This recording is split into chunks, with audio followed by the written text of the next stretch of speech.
વડોદરા શહેરમાં નજીવા વરસાદમાં પાલિકા તંત્રની પોલ ખુલી વડોદરા શહેરમાં ભૂવા પડવાના સિલસિલા યથાવત જોવા મળી રહ્યા છે ત્યારે રાજમહેલ રોડ ખાતે આવેલ ખાડિયાપોર ખાતે ભૂવો પડતા વોર્ડ નંબર 13ના કોંગ્રેસના નગરસેવકે પાલિકાના અધિકારીઓની કામગીરી પર સવાલો ઉઠાવ્યા। રાજમહેલ રોડ ખાતે આવેલ ખાડિયાપોર નંબર 2માં થોડા સમય પહેલા જ રોડ બનાવવામાં આવેલો લાખો રૂપિયાથી એ રોડ આજે જોઈ શકો આખો રોડ બેસી ગયો છે।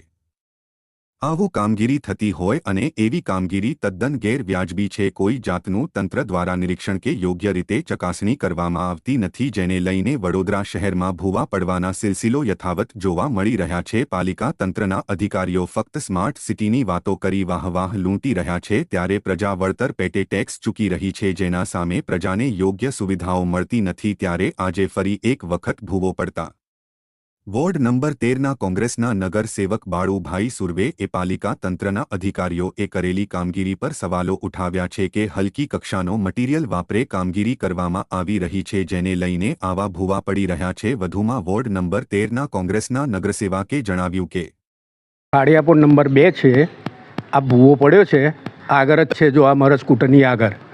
હવે જ્યારે રસ્તા બનાવ્યા હતા તો ભાજપના કોર્પોરેટરથી માંડીને બધા રોડ વખતે ફોટા પડાયા ફેસબુક પર મૂકવા કે અમે આટલું કાર્ય કર્યું અમારા ગ્રાન્ટમાંથી। હવે આ ખાડો પડ્યો તે કોઈ ગ્રાન્ટ કઈ ગઈ બધી, તો હવે કોઈ જોવાય નથી આવતું। આજે આ બાળુ સાહેબ આવ્યા છે તો હવે એ જુએ છે, એના ઉપર કાર્યવાહી થશે। બાકી આ લોકો ભાજપવાળા કેમ જોવા નથી આવતા? ખાલી વોટ હોય છે તે વખતે આખું લશ્કર લઈને આવે છે। હવે કોઈને જરૂર નથી લાગતી, હવે એવું લાગી રહ્યું છે। આમાં તંત્રની બેદરકારી 100% બધે તંત્ર બેકાર છે, કોઈ જગ્યાએ સફળ થયું છે? આજે કોઈ બી એરિયામાં ફરો તમે તો બધે જ ખાડા જોવા મળશે, બધી રીતે તકલીફ છે। કેતન પટેલ। અમારા વિસ્તારમાં ખાડિયાપોર નંબર 2માં થોડા સમય પહેલાં જ રોડ બનાવવામાં આવેલો લાખો રૂપિયાથી। એ રોડ તમે જોઈ શકો આખો રોડ બેસી ગયો છે। કોઈ પણ 2 વ્હીલવાળો જાય કે 4 વ્હીલવાળો જાય તેને એક્સિડન્ટ થાય, પડી જાય, નુકસાન થાય, અને લોકોના વેરાના પૈસાથી પરસેવાના વેરાના પૈસા ભર્યા પછી આવું કામગીરી થતી હોય અને એવી કામગીરી તદ્દન કોઈ જાતની યોગ્ય રીતે ના થાય। આવું વારંવાર ઠેર ઠેર જગ્યાએ ભૂવા પડી જાય વિસ્તારમાં।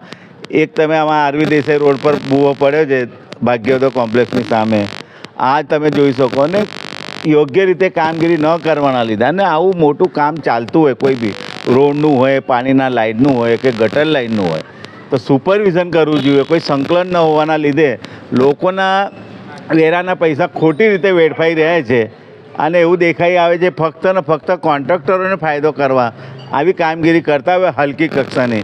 એટલે અમારી એવી માગણી છે કે જે પણ આ કામગીરી કરી હશે એની તપાસ થવી જોઈએ અને ફરીથી આવું કોઈ બી કામ લોકોના વેરાના પૈસાથી થાય તો એ સારી રીતે લોકો એનો સારી રીતે ઉપયોગ કરી શકે ને યોગ્ય રીતે કામગીરી થાય એવી અમારી માગણી।